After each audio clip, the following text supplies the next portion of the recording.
Hey everybody, it's your best friend Drew Geraci, and I got some more comics from my spinner rack. Comics I've yanked from the spinner rack, and some I've recently purchased, and I'm going to put it in my spinner rack. I'm going to jam it in there, crunch it.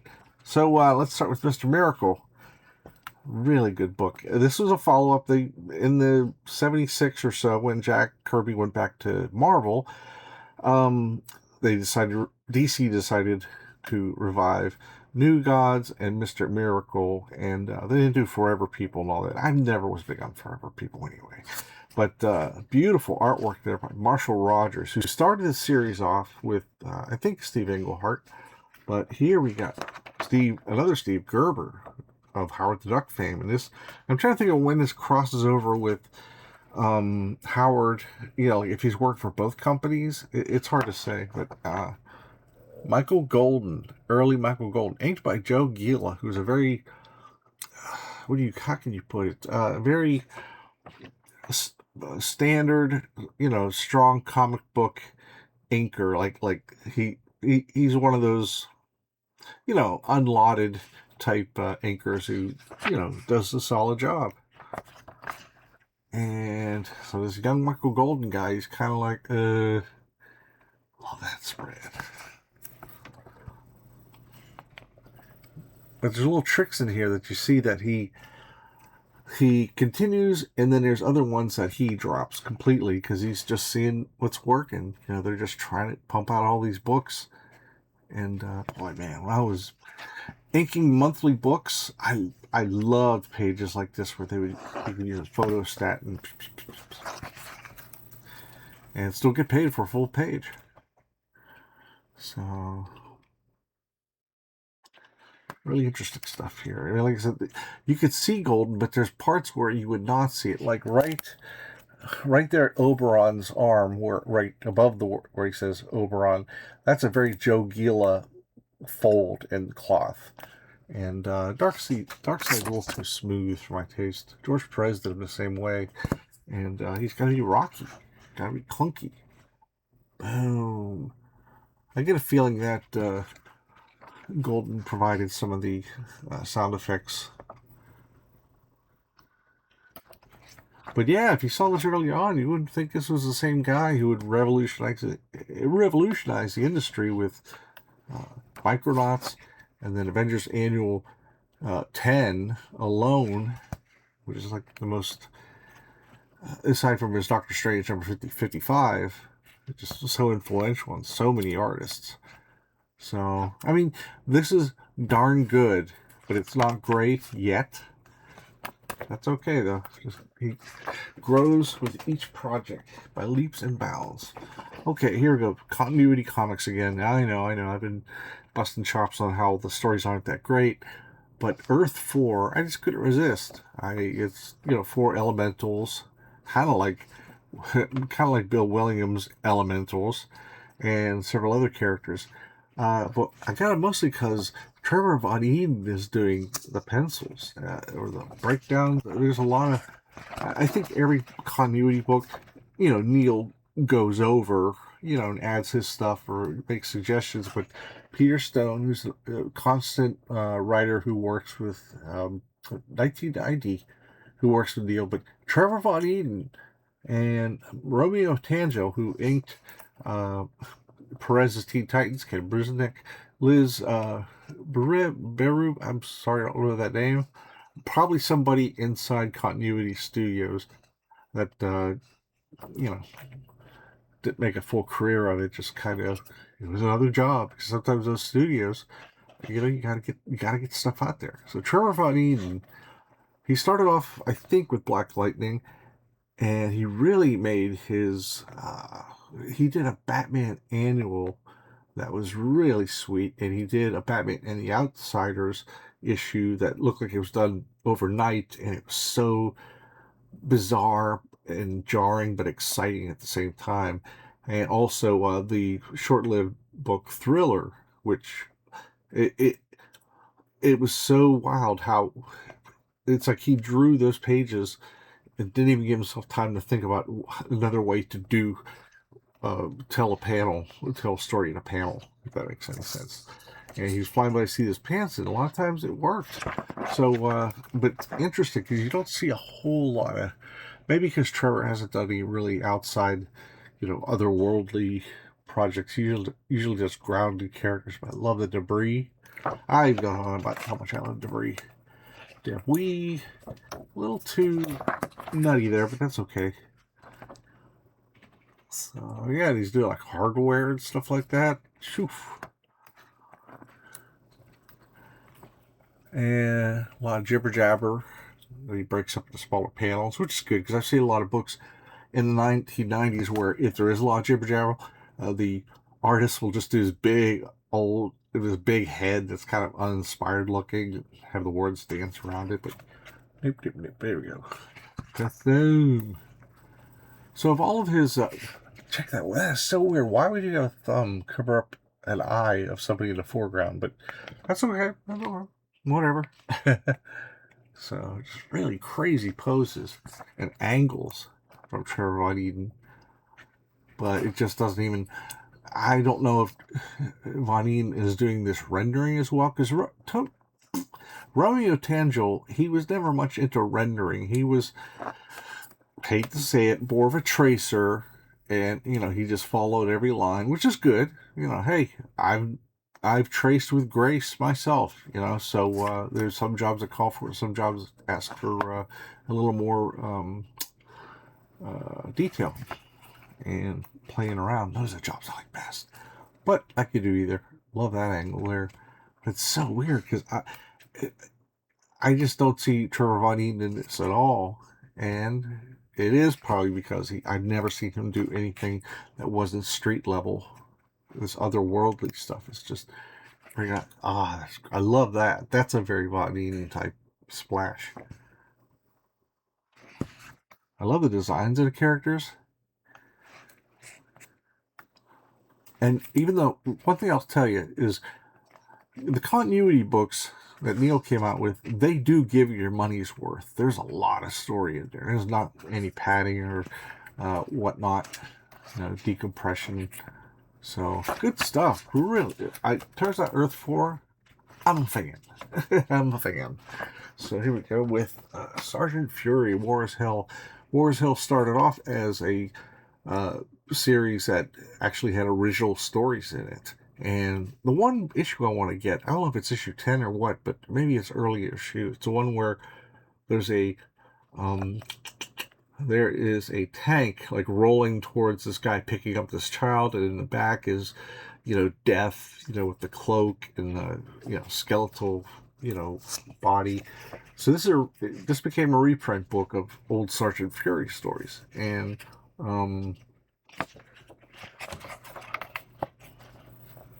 this came out August 1974. Yeah, that's about the time I started reading comics. And it's credited Dick Ayers and inked by Chickstone, but as evidenced in articles and other places in the Jack Kirby collector, that Kirby did the first page and the last. He could do the drama that, Dick he wasn't strong at drama. He could do military stuff. But, it's hard. Compared to Jack Kirby, nobody can do it as well. And I think Chickstone stuff works so much better with Dick Ayers than when Ayers is inking himself.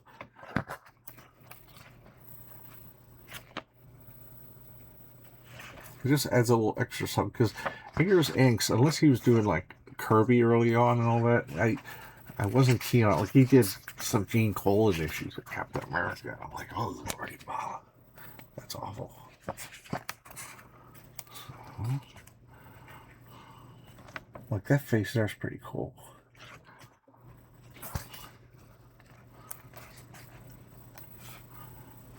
What? Commandos here? You mean right here?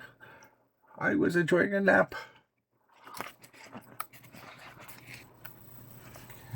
He pops the clip out of there while informing the reader, and that blaster could help you without the ammo clip in there. So, what happens is the Sarge is going to propose to his British girlfriend, Amanda Hawley, and he has the engagement ring, and it's falling. The guy tried to steal it from him, catches it there. That's a very Kirby-esque hand there. But, it's, love that. So, everything's done. Everyone's trying to stop Sarge from seeing his girlfriend, and they're like, oh, we gotta tell you something. Wait, you gotta know. He goes, forget you guys. It's nice for you to drive by and give me advice, but I can handle this on my own. And he finds out from her father that she is dead. Pamela is dead.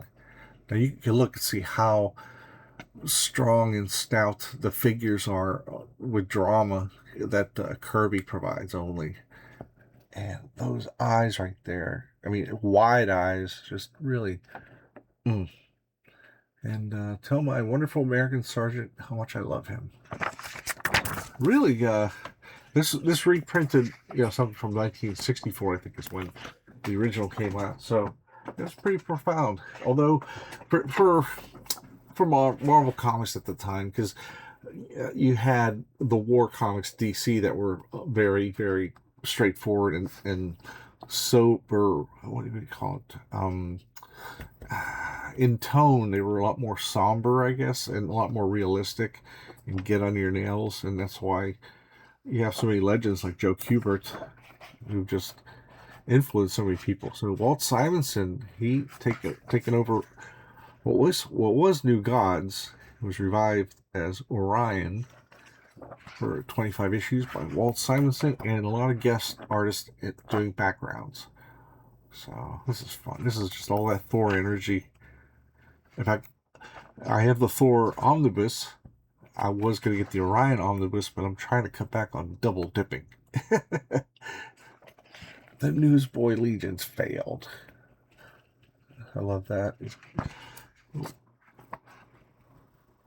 And he's got the John Workman, the letterer, who just really, really he elevates anything he touches. And yeah, it's very clear at the same time. Boom. That bigness, he's tapping into that Kirby bigness. And then, oh, by the way, I love the outfit that Simonson gave Orion, because originally his whole costume was basically that giant, flying gizmo he was on, and then he got stepped away from it. He just had, red and blue conventional, shirts and top, bottom, and but with a very cool helmet. But in this case, even without his helmet, he looks great. That's a great costume. And that was always a weird thing, because somebody as dynamic as Kirby, I guess he put so much into, what is it called, Astrocycle, that I guess if he developed a costume beneath it, it'd be even too busy. So here's Howard Chaykin. I'm a big fan of Howard Chaykin's. And I love this round robin of backup strip artists. So this is sort of during a more minimalistic style, but it's still, I just loved his stuff from the beginning. So, but Orion is untamed and dark of spirit, much like the Master himself. But I will break him, and then, as you foresaw, my Lord Darkseid, Orion will be yours. Look how crude the ink line is there. It's even crossing. It's great. I totally dig it. It's not clean enough to eat off of like a plate. So, Marvel Superheroes. I first saw this issue in the very first Marvel Treasure edition, which features Spider-Man, and I don't know why they had an extra. Oh, you know what? I'm sorry. It's explained on the inside. I screwed up. Okay, first it was Fantasy Masterpieces, which lasted 11 issues, but then became Marvel Superheroes with 12 and 13, introducing the Kree Marvel as Captain Marvel, and then they right away gave him his own book, and then they did a rotating, features each issue. But this one is because when Jazzy John Rita sprained his wrist, our old pal Ross Andrew came to the rescue with this replacement Spidey yarn, but then Johnny made his a deadline after all. Since we can't bear to leave this mixed-up little masterpiece slumbering on a shelf, here it is, Pilgrim, once-a-lifetime treat for you. So Stan and Ross Andrew, this is 1968. So like 5 years later, maybe, Ross Andrew would be the man. He would take over, and first there was a lot of complaining because for the simple criminal act of not being John Romita or Gil Kane. Anybody who'd follow those two would suffer by comparison. But history's been kind to Ross Andrew. There's nothing that ever says he was really bad. It's just for a long time, I'd hear, fellow little juvenile delinquent fans like myself saying, like, oh, it's not Romita, baby. But apparently the sales were good, and Jerry Conway was writing with Romita and Kane, and came along with Ross Andrews, so it all fitted. I love it. So here's the inside there. I always love these like inner contents pages. Only I don't like those Bill Everett's inks. I dig Bill Everett. He did work on Gene Colan, especially. You got to seek out Amazing Adventures, like the first 8 issues with the Black Widow. It's by Gene Colan and inked lovingly by Bill Everett. I mean, it's woo-wee. It's like easily the sexiest character in comics. In that story was Black Widow, and it would take a long time before it. I mean, it wasn't even like the '90s bad girl art where their boobs are showing and stuff like that. The two of them had a real sensuous style that fit the character. Just even like the shadow of an eye lash or something. I know that sounds absurd, but take my word for it. It's really cool. But I don't care for this combination here. Through most of Andrew's run on Amazing Spider-Man, that's a pose he'd use over and over again, but not swipe per se. It's just that was a good angle. But yeah, it was usually inked by both Mike Esposito and Frank Giacoia during the whole run, which kept it really consistent. But just as some of the faces, they turn into Bill Everett faces, which kind of takes you out of, I don't know. It's just, I'm not keen on it, but, Everett, everything else on Everett, I dig.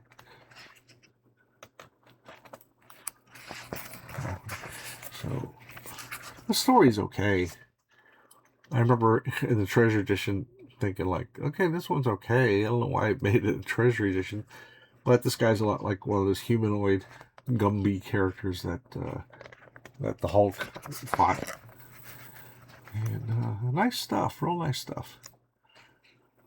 And then we get a really great Submariner reprint, Bill Everett stuff. When I was growing up, I hated Submariner. And that's only because I didn't see the quality stuff. I just saw him being a total asshole in the 70s, just like flaring like a hemorrhoid at anything. And he just goes, I'm Prince of the Blood, blah, blah, blah, blah. So, and interesting enough, this redhead Little Mermaid outfit, she looks like the older, bitter mermaid.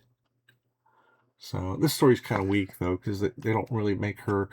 They make her more of a victim than a villain. And I don't mean that like in a ironic way. It's just that I think he lost track of the story. So Return of the Human Torch. I think this is possibly by Dick Ayers, because he did do some Torch stuff when it came back. It's hard to tell. Like that kind of rendering there, it looks almost like Joe Maneely, but not. Hard to say. Nah, it's not Maneely. Maneely would. You'll see why in a few pages why it wouldn't be him. Oh, let's read Prince. Mercury, one of the very earliest, Jack Kirby books. There we go. Just for kicks, we thought we'd represent the very first story that King Kirby ever did for Marvel, and why the Paulson pen name that left. Don't ask us. Even Jolly Jack doesn't remember. So, whatever. But the reproduction's kind of poor.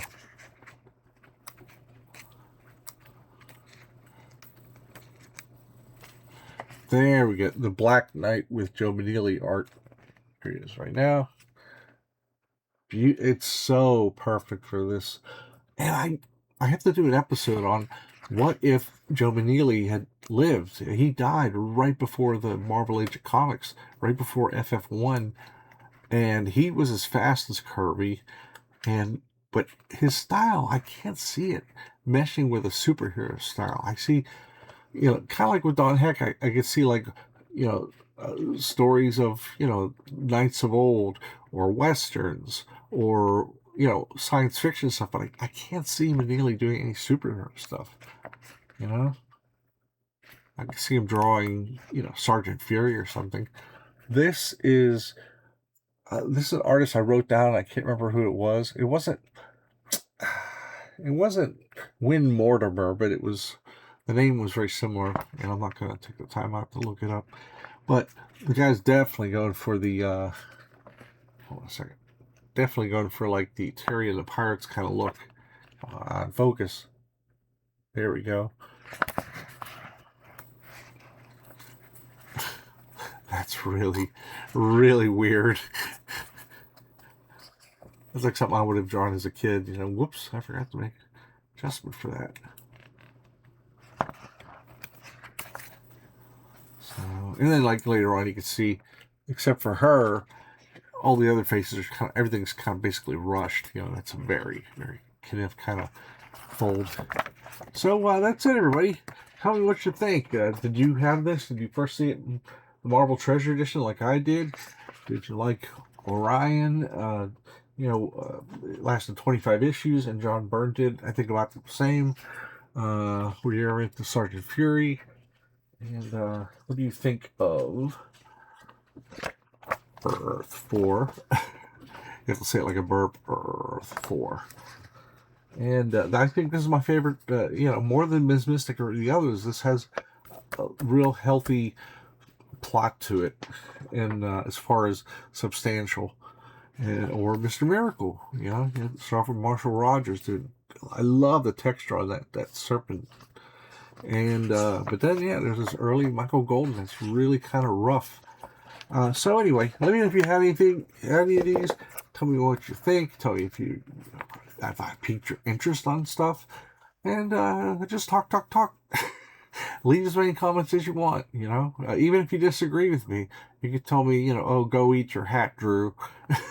But, hey, I don't delete any comments, even if I disagree. So I'm begging you to disagree with me. Okay, I'm putting you out. So that's it, everybody. Have a great day.